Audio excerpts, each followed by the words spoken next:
2 മണിക്കൂറിൽ അജിത്തിൻ്റെ ഒരു വലിയ ബർത്ത്ഡേ മാഷപ്പ് പോലെയാണ് ഗുഡ് ബാഡ് അഗളി എന്ന് പടം കണ്ടപ്പോൾ എനിക്ക് ഫീൽ ചെയ്തത്. പ്രത്യേകിച്ച് വലിയ കഥയൊന്നും ഇല്ലാതെ ജസ്റ്റ് ഒരു ഫാൻ സർവീസ് ആയിട്ട് ഇറക്കിയിട്ടുള്ള സാധനം. സോ ഫാൻസിന് ഇത് ഇഷ്ടാവും. ഫാൻസിൻ്റെ തുടക്കം മുതൽ അവസാനം വരെ ഒരു നിമിഷം പോലും സീറ്റിലിരിക്കാതെ ആർത്തുല്ലസിച്ച് കാണാനുള്ള സാധനങ്ങളൊക്കെ ഉണ്ട്. പക്ഷേ എനിക്കിത് അത്രയ്ക്ക് അങ്ങോട്ട് വർക്കായില്ല. കാരണം ഇതുവരെയുള്ള മറ്റെല്ലാ തമിഴ് സിനിമകളുടെയും പഴയ പാട്ടുകളുടെയും അജിത്ത് പടങ്ങളിലെ റെഫറൻസുകളും സീനുകളിലൊക്കെ തന്നെ റെഫറൻസുകളും ഈവൻ ഇൻ്റർനാഷണൽ ലെവലുള്ള പല സിനിമകളിലെ റെഫറൻസുകളൊക്കെ എടുത്തു വെച്ച് മാത്രം ഒരു സിനിമ എടുക്കാമെന്നുള്ള ഒരു മൈൻഡിലെടുത്ത പോലെയാണ് എനിക്ക് തോന്നിയത്. പ്രത്യേകിച്ച് ഒന്നുമില്ലാതെ ഒരു സീൻ പോലെ നമുക്കൊരു ഹൈ മൊമെൻ്റ് തരാത്ത ഭയങ്കര പ്ലെയിൻ ആയിട്ടുള്ള പോകുന്നൊരു സാധനമാണ്. പക്ഷേ ഞാൻ ഈ പറഞ്ഞ പോലെ റെഫറൻസുകൾ ഉള്ളത് കൊണ്ട് ഫാൻസിന് ഭയങ്കര അത് തൃപ്തിയാവും. പക്ഷെ ഒരു മൂവി ആയിട്ട് നോക്കുമ്പോൾ പ്രത്യേകിച്ച് ഒന്നുമില്ലാത്ത ഭയങ്കര പ്ലെയിൻ ആയിട്ടുള്ളൊരു കഥ, ഭയങ്കര ജനറിക് ആയിട്ടുള്ളൊരു സാധനമാണ്. എന്താണ് സിനിമയുടെ കഥ എന്ന് നോക്കിയാൽ പ്രത്യേകിച്ച് ഒരാൾക്ക് പറഞ്ഞു കൊടുക്കാൻ പറ്റുന്നതേ അല്ല, ആ രീതിയിലേ അല്ല. ദെൻ ഇതിലെ ആക്ടേഴ്സിൻ്റെയൊക്കെ ഇപ്പോൾ അജിത്ത് ഒഴിച്ച് ബാക്കി എല്ലാവരുടെയും പെർഫോമൻസ് വളരെ വീക്കാണ്. തൃശ്ശൂർ ഉൾപ്പെടെ എല്ലാവരും ഭയങ്കര ഓവർ ആക്ടിങ് ആയതും ഭയങ്കര ആർട്ടിഫിഷ്യൽ ആയിട്ടും കുറേ സാധനങ്ങൾ ചെയ്ത് വെക്കേണ്ട ഒരു കൊമേഴ്ഷ്യൽ പടമാണ്. ശരിയാണ്, അങ്ങനത്തെ കാര്യങ്ങളൊന്നും നോക്കേണ്ട ആവശ്യമില്ല.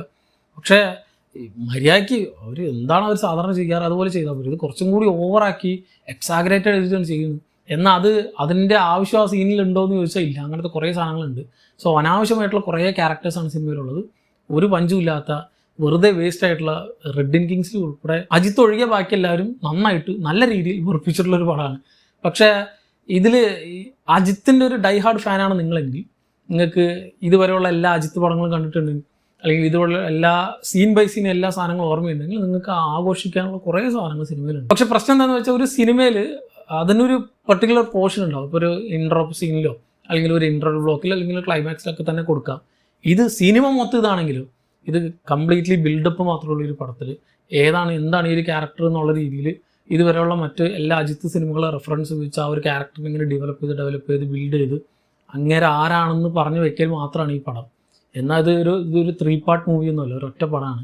ആ ഒരു ഒറ്റ പടത്തിൽ ആ ഒരു ക്യാരക്ടറിൻ്റെ എലിവേഷൻ, ഈ ഒരു ക്യാരക്ടർ ആരാണെന്ന് പറഞ്ഞ് 2 മണിക്കൂർ തീരും, പടം തീരും. സോ പടം കഴിയുമ്പോൾ സത്യത്തിൽ ഇപ്പോൾ എന്താ ഉദ്ദേശിച്ചെന്നുള്ള ആ ഒരു മോഡാണ്. പിന്നെ മെയിനായിട്ട് ആൻറ്റഗോണിസ്റ്റായിട്ട് വരുന്നത് നമ്മുടെ അർജുൻ ദാസാണ്. ആ ഒരു ക്യാരക്ടറും ആദ്യമൊക്കെ ഓക്കെ, പിന്നെ അങ്ങോട്ട് വെറുപ്പിക്കാൻ തുടങ്ങും. ഇങ്ങനെ വന്നു പോകുന്ന ക്യാരക്ടേഴ്സൊക്കെ തന്നെ ഭയങ്കരമായിട്ട് വെറുപ്പിച്ച പോലെയാണ് എനിക്ക് തോന്നിയത്. ഞാൻ ഇതിൽ കുറേ റെഫറൻസ് പാട്ടുകൾ ഉപയോഗിക്കുന്നുണ്ട്, പഴയ പാട്ടുകൾ. 1-2 പാട്ടൊക്കെ ഓക്കെ. ഇപ്പോൾ നമുക്ക് റീസെൻ്റ്ലി അല്ലെങ്കിൽ ഇദ്ദേഹത്തിന് തന്നെ തൊട്ട് മുമ്പ് ഇറങ്ങിയ മാർക്കൻ്റെ പടം, അതിൽ ഇതുപോലെ പഴയ പാട്ടുകൾ എടുത്തിട്ടുണ്ട്. അവർ വിൻറ്റേജ് മോഡിലാണ് പടം മുഴുവൻ പോകുന്നത്. പക്ഷേ ആ പടത്തിനൊരു രസമുണ്ട്, ആ പടത്തിനൊരു എൻഗേജിങ് ഫാക്ടർ ഉണ്ട്. ഐ തിങ്ക് അതിൽ ആ സിനിമയുടെ ഏറ്റവും കീ പോയിൻ്റ് ആയിട്ട് നിൽക്കുന്നത് S.J. സൂര്യ എന്നൊരു ആക്ടറാണ്. ആളുടെ ഷോൾഡറിലായിരുന്നു ഈ ഒരു പടം മൊത്തം. അതിൻ്റെ കൂടെ തന്നെ വിശാലും കൂടി വരുമ്പോൾ രണ്ടുപേരും കൂടി ടൈപ്പ് ചെയ്ത് അവരുടെ കോംബോ സീനുകളെല്ലാം അടിപൊളിയായിട്ട് പോയിട്ടുണ്ടായിരുന്നു. പക്ഷേ ഈ സിനിമയിൽ ലാക്ക് ചെയ്യുന്ന അങ്ങനത്തെ ഒരു ക്യാരക്ടറാണ്. എല്ലാം തലയുടെ ഷോൾഡറിലാണ് കൊണ്ടുവച്ചിട്ടുള്ളത്. എന്നാൽ മൂപ്പറുടെ ആ ഒരു എലിവേഷൻ മാത്രമേ ഉള്ളൂ. അതിന് മൂപ്പരായിട്ട് എങ്ങനെ ഇറങ്ങി പെർഫോം ചെയ്യുന്ന സാധനങ്ങളൊന്നും അധികം ഇല്ല. സോ ഒരു മിഡ് അല്ലെങ്കിൽ അതിന് താഴെയുള്ള ഒരു എക്സ്പീരിയൻസ് മാത്രമാണ് എനിക്ക് കിട്ടിയത്. മാർക്ക് ആൻ്റണി പോലെ തന്നെ ഭയങ്കര ലൗഡാണ് പടം. ഒരു സീൻ പോലെ നമുക്ക് അനാവശ്യമായിട്ടൊന്നും ഉണ്ടാവില്ല. പട്ടയെന്ന് പറഞ്ഞിട്ട് ഈ ഒരു മൾട്ടി ഫാൻഡം കട്ടൊക്കെ ഉണ്ടാവില്ല. നമ്മൾ ഇൻസ്റ്റയിൽ ഇങ്ങനെ പല എഡിറ്റ് കാണില്ല, അതേപോലെയാണ് സിനിമ. ശരിക്കും ഒരു മാഷപ്പ്. നമ്മളിപ്പോൾ പല ബർത്ത്ഡേക്കും പല ആക്ടേഴ്സിനെ നമ്മൾ യൂട്യൂബിൽ മാഷപ്പ് കാണില്ല. ആ സാധനങ്ങൾ ഇപ്പോൾ പലരും ചെയ്യുന്ന മാഷപ്പുകൾ എല്ലാം കൂടി ഒരുമിച്ച് വെച്ച് ഒരു 2 മണിക്കൂർ സ്ട്രെച്ച് ചെയ്ത് എങ്ങനെ ഉണ്ടാവും, അതുപോലെയാണ് എനിക്ക് തോന്നിയത്. സോ ഒരു സിനിമയായിട്ട് എനിക്കൊരു വലിയ ഹൈയൊന്നും തരാത്ത വളരെ വീക്കായിട്ടുള്ള ജസ്റ്റ് ഒരു സാധാരണ പടം അത്ര എനിക്ക് തോന്നിയുള്ളൂ. ഇതിലും കൂടുതൽ ഞാൻ എക്സ്പെക്ട് ചെയ്തിരുന്നു ആ ഒരു കോംബോ വന്നപ്പോൾ, ആ ഒരു ആക്ടർ കോംബോ വന്നപ്പോൾ. കാരണം അതിന് മുമ്പ് പുറത്തിറക്കിയ അദ്ദേഹത്തിൻ്റെ സിനിമ അടിപൊളിയായിരുന്നു. പേഴ്സണലി ഞാൻ ഒട്ടും എക്സ്പെക്ട് ചെയ്യാതെ തിയേറ്ററിൽ പോയി കണ്ട് നല്ലൊരു തിയേറ്റർ എക്സ്പീരിയൻസ് കൂടി കിട്ടിയ പടമായിരുന്നു. പക്ഷെ ഈ പറഞ്ഞ പോലെ എന്താണ് ഇതിൽ അത് വെച്ച് നോക്കുമ്പോൾ അതൊരു നല്ല സ്ട്രോങ് ആയിട്ടുള്ള അറ്റ്ലീസ്റ്റ് മിനിമൽ ആയിട്ടുള്ള ഒരു സ്റ്റോറി ലൈനെങ്കിലും ഉണ്ട്, ഒരു സ്ക്രിപ്റ്റ് ഉണ്ട്, ഒരു ഫ്ലോ ഉണ്ടായിരുന്നു, ഒരു സിനിമയുടെ സ്ട്രക്ചറിങ് എങ്കിലും ഉണ്ടായിരുന്നു. പക്ഷേ ഇതിൽ അതൊന്നുമില്ല. ജസ്റ്റ് ഒരു ഫാൻ സർവീസ് മാത്രമായിട്ട് ഇറക്കിയിട്ടുള്ള സാധനം.